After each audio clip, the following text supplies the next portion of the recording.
What is your pleasure, Senator Judge Erwin Tulfo? Mr. Presiding Officer, Senate President, ladies and gentlemen.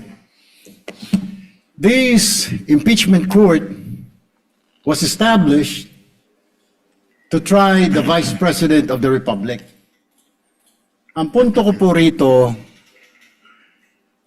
kasi napapansin ko po ilang araw na nagagamit po natin ang impeachment court, ang oras po ng impeachment court sa pagpapaliwanag. Naintindihan ko po ang posisyon ng aking kaibigan, si Senador Robin Padilla, yung kanya pong frustrations. Pero gusto ko lang po sana ipaalala sa ating presiding officer, sa ating pong Senate President, at matanong ano po ba ang ating ginagamit na rules ngayon? Pwede po ba yung mga problema po labas sa impeachment court na ito o labas sa kaso ng Vice President ay dadalhin natin dito? Di po ba ang korte na ito na itatag para po sana kay Vice President at kay Vice President lamang? Mga ebidensya, mga testimonya, mga pahayag patungkol lamang po sana sa impeachment ng Vice President. Kasi dito pong mga nagdaang araw, Mr. Presiding Officer, Senate President, mga kasama, napansin ko po na nagagamit ang oras po ng impeachment court sa pagtatanggol po ng mga nakaraang araw ng sarili ng ilan sa mga kasamahan natin sa mga akusasyon. This is not the right forum and the right venue and not the right time to explain your situation. Kung gusto po ninyong mag-eksplika ng inyong mga saloobin, problema, maaari naman po ninyong gawin yan sa labas po ng oras ng impeachment court. Maaari pong sa press conference, nandyan naman po ang Senate media. Anytime po, nandoon sila sa Senate briefing room, press briefing room. Maaari din po sa Facebook o sa YouTube magpaliwanag.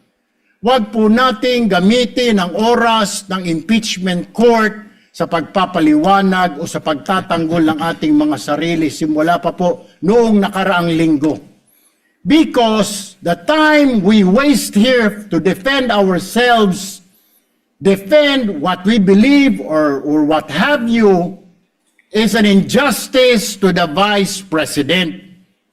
Yung oras po na ito dapat ilaan natin sa pakikinig sa depensa ng Vice Presidente, sa mga akusasyon laban sa Vice Presidente, hindi po pagdidepensa sa mga sarili natin kung tayo inaakusahan ng kung anong mga ahensya, kung tayo po ay may mga kaso, may mga investigasyon. This is not the right forum, Mr. Presiding Officer, Mr. President, Senate President. This is not the right place.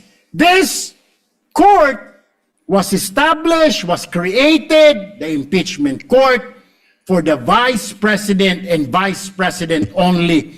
This should be her time. This should be her forum, not our forum here, na ilabas natin ang saloobin natin, mga sagot natin sa mga akusasyon, mga kaso laban sa atin. And this is not also the time, Mr. President, Mr. Presiding Officer, na hanapin yung mga kasama nating nawawala, nakakulong, dapat po doon sa Senado natin, sa sesyon natin, and not here in this court, Mr. Presiding Officer, Mr.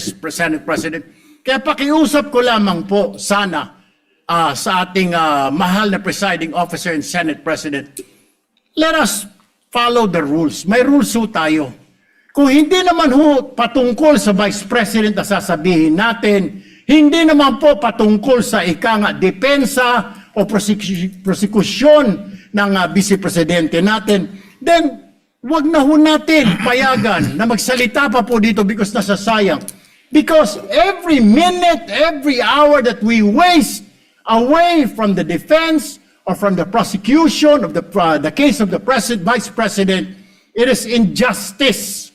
It is called injustice to the Vice President, to her family, yung anguish, yung kanyang sama ng loob, yung oras na nakabinbin ang kaso na ito. Let us do this impeachment trial as quickly as possible. If we have to clear the Vice President, then let's clear her. If we have to prosecute, then prosecute her with the evidence kung meron. Not waste our time kung ano-ano sinasabi natin dito to protect ourselves, to defend ourselves. This is not the right forum, Mr. Presiding Officer. Kindly wind up, Mr. Senate Senator Judge President. Erwin Tulfo. This is not the right forum for us to defend ourselves. Bring it somewhere else. Bring it to the press. Bring it to the social media, but not here. Thank you, Mr. President. The remarks of the gentleman are noted.